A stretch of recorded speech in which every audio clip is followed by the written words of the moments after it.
Assalamualaikum warahmatullahi wabarakatuh. Sampurasun baraya Sunda. Wilujeng patetep layar sareng simkuring. Di dieu simkuring baris medar tutorial nyeun kuis pangajaran maca sajak dina aplikasi Canva. Tah sateacana simkuring sejang ngawanokeun bela diri wasta Pundania Dwi Sulistianu kalawaning 2300684 di kelas 4A Program Studi Pendidikan Bahasa Sunda Fakultas Pendidikan Bahasa dan Sastra Universitas Pendidikan Indonesia. Ieu diayakeun video pikeun nyumponan pancen mata kuliah teknologi digital dalam pembelajaran bahasa anu diampu ku Dr. Haris Santosa Nugraha MPD. Naon aplikasi Canva teh? Aplikasi Canva nyaeta platform desain grafis online pikeun nyeun sababaraha desain keur sosmed, presentasi, jeung sajabana. Ieu aplikasi nyadiakeun template, fitur, jeung desain anu gampang digunakeun. Canva miboga kaonjoyan jeung kahengkeranna. Kaonjoyanna diantarana ayana fitur kolaborasi, desain nu aya template jeung desain nu loba.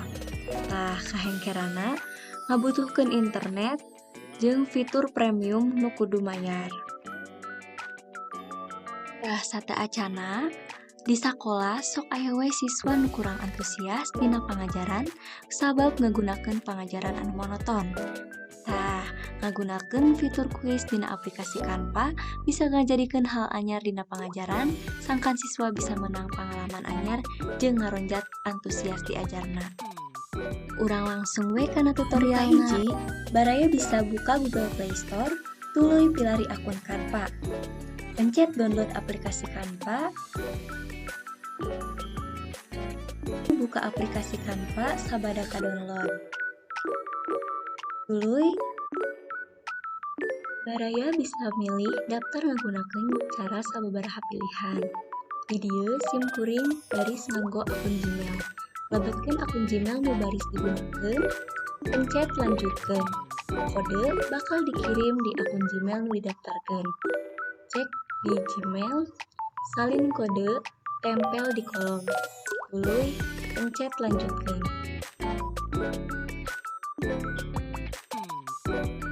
Di halaman beranda, baraya bisa pencet plus atau pilari template nu cek baraya ngirut. Pilih template, lajeng pencet elemen anu aya di bagian handap. Ketik kuis. Didinya aya sababaraha template kuis. Aya nu 2, 3, 4 pilihan jawaban. Baraya bisa milih template nu saluyu jeung kabutuhan. Pencet template anu ku baraya pilih. Pencet kuis, di handap aya tulisan edit. Didinya aya bagian header jeung opsi jawaban. Saupama header, eusi ku patarosan kuis, lamun opsi eusi ku pilihan jawaban unggal kolom. Omat, kolom anu aya tanda ciklisan eta eusi ku jawaban nu benerna. Posisi jawaban bisa dirobah ku cara pencet titik tilu nu aya di gigireun kolom jawaban. Saupama rek dikaluhurkeun, bisa pencet move up, saupama dikahandapkeun, bisa pencet move down. Jeung saupama rek ditambahan opsina, bisa tambah add option. Scroll ka handap di bagian footer, baraya bisa ganti ku kirim.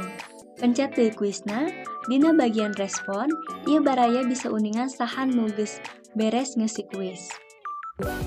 Bagikeun kuisna ka responden ku cara pencet bagian ujung luhur katuhu, tuluy pencet share link.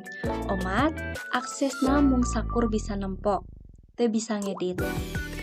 Pencet deui respon. Di dieu aya data nu kaluar nu geus diisi. Data bisa di-download di file.